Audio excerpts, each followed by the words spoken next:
Asian stocks got some relief on Wednesday morning, following Wall Street higher after Donald Trump said he would not try to fire Federal Reserve Chair Jerome Powell.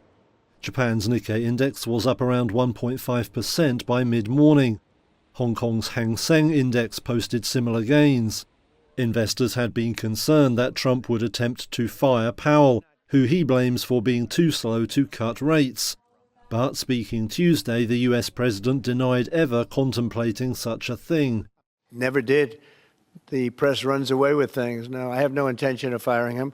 I would like to see him be a little more active in terms of his idea to lower interest rates. This is a perfect time to lower interest rates.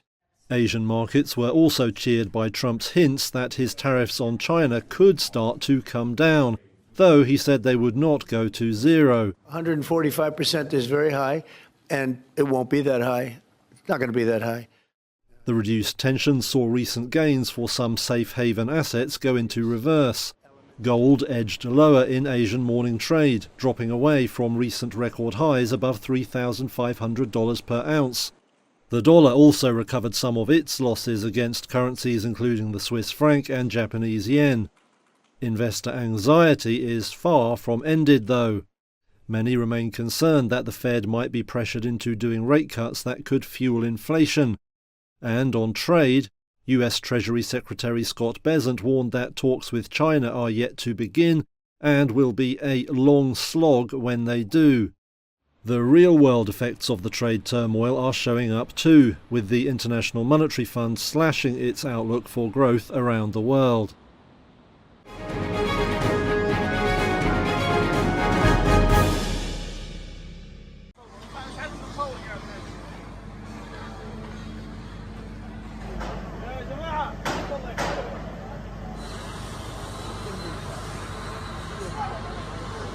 These 10 bulldozers that were destroyed used to serve Jabalia city in the northern governorate of Gaza. They served 300,000 people. These bulldozers removed the rubble. The rubble is still in the streets, and we can't move. People are still trapped under the houses. We don't know where they are taking us. Do you want to drive us out of the Gaza Strip? We do not want to leave. I am one of those whose eye is gone and am waiting to leave for treatment. I do not want to leave. The machinery. They open the streets and retrieve martyrs from under the houses. For a year now, there are people who are still not retrieved from under the rubble. These bulldozers came from God to help us in order to remove the rubble. Today they destroyed the bulldozers. What do they want from us? Where do they want to take us?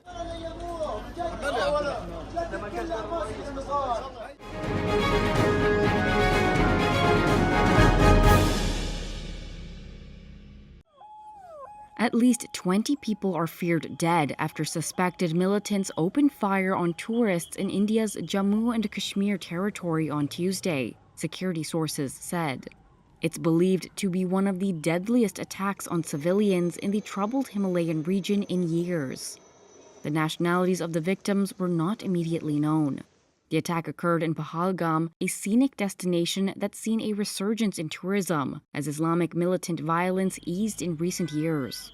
A little-known militant group called the Kashmir Resistance claimed responsibility for the attack on social media.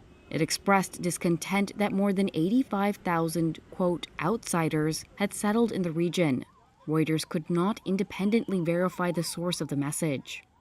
The regional government of Jammu and Kashmir told its legislature this month that nearly 84,000 non-locals from within India had been given domicile rights in the territory in the last 2 years. Indian Prime Minister Narendra Modi posted on X that those behind the attack would be brought to justice, and that, quote, "our resolve to fight terrorism is unshakable, and it will get even stronger." The Himalayan region, claimed in full but ruled in part by both India and Pakistan, has been prone to militant violence since the start of an anti-Indian insurgency in 1989.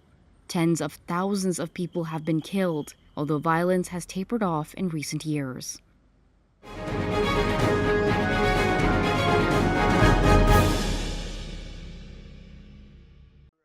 Tesla shares jumped in after-hours trading Tuesday after CEO Elon Musk said he would scale back his government work in May and devote more time to the company. This followed the release of quarterly results, which revealed revenue at the EV maker missed expectations. However, its auto business posted a gross margin that was slightly higher than the estimate of 21 analysts polled by Visible Alpha.